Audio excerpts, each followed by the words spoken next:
Hello and welcome to Real Time with Kelly and Lyle. I'm Kelly. And I'm Lyle, and today we're going to be reviewing one of Kelly's picks, one of her favorites from the 80s. One of my favorite movies. Yeah. B-movie. It would be, I guess... I still enjoyed watching it. It had been probably 12, 13 years since I've seen it. And It's H.P. Lovecraft's From Beyond. I thoroughly enjoyed it. What was it, 1986 it came out? Like 86, I think. 86. 85, 86, Yeah. somewhere in there. Yeah, you don't know any of the actors, actresses, directors. But tell us what you thought of the movie, since it's one of your favorite movies. It's one of those, I don't know, it's just, it's very different. Oh, yeah. It's a different kind of movie. It's a psychological thriller, kind of science-y. I mean, it's kind of got like a little bit of everything. If you like H.P. Lovecraft, you're gonna like the movie. Mm. You know, you gotta like that. You know, it's kind of like Twilight Zone-ish. Yeah. You know, so... And as far as special effects, For the 80s, it was good. For the 80s, it was good. It had the same kind of special effects, like if you've ever seen John Carpenter's The Thing. Mm-hmm. The same kind of puppetry, same kind of stuff. They use a lot of puppets and goo and gore and a lot of fun things coming out of your head. And yeah, we'll talk about the storyline in a sec. The storyline basically is this one scientist who's trying to find out how to get the sixth sense. You know, we have our five senses. Right. And the to sixth stimulate sense, the pineal gland, which is supposed to be your third eye. There's supposed to be a gland here that is an actual eye, but we as humans now, in this day and age, do not have it anymore. And it's theory that we used to have a third eye, and this is your pineal gland. But anyways... so when you enlarge the pineal gland, what happens is that you can see things that you don't normally see, and which is things in the netherworld. And then, yeah, from beyond. Yes, from beyond. And then, but it also increases your sex drive. So there's also a little bit of sadomasochism in it too, and yeah, but not really, you know. Definitely not a movie for kids. No, God, no. Definitely not, because there's a lot of. And it's not like a horror movie.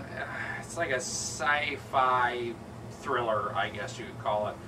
But anyways, that's kind of how it is, and we don't want to spoil the movie for you, but it's good.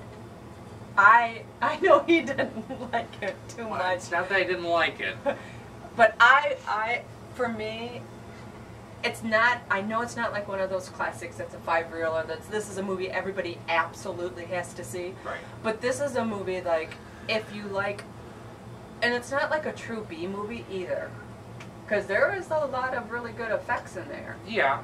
But the acting wasn't. Their budget on the effects. They spent their budgets on the effects, but I personally, because it's one of my favorites, because I like just that different. Because of the psychology in it and the science, and I don't know why I have that. I liked it, the puppetry at the end where the demon inside them and they're both biting their heads and they're like fused together, and one was coming out of the other one.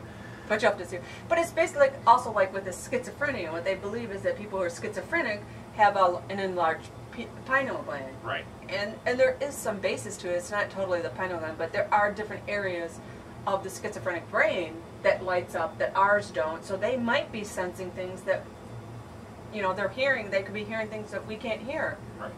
So I mean, who knows? That's the kind of part that I like about it. It's like, what if? Well, I thought. So for me, it's a 4-reeler because really? It's one of my favorites, and it always has been. I don't know why, but so it 4 out of 5. Okay. I know yours isn't going to be that. There are probably a lot of people like that, but. Well, I think I would have really enjoyed the movie a lot more had I seen it when it came out, in that time frame when they had a lot of creature movies. To see it now with all the great things they have, I'm rating it according to all movies.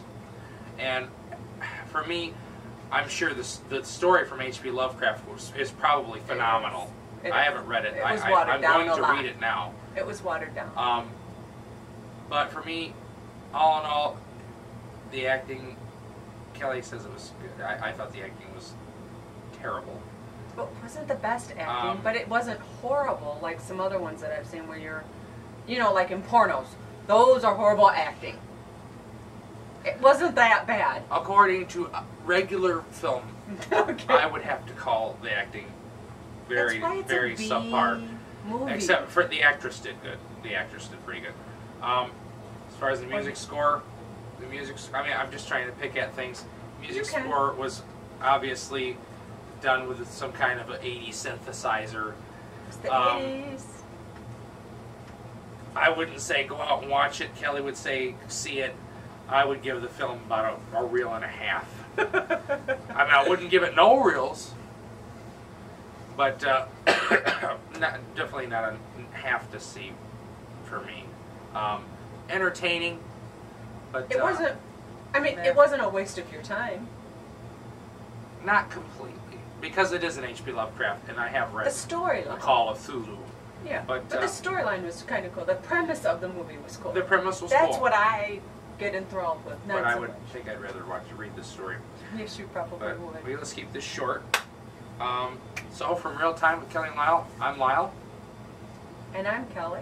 and this concludes our broadcast day.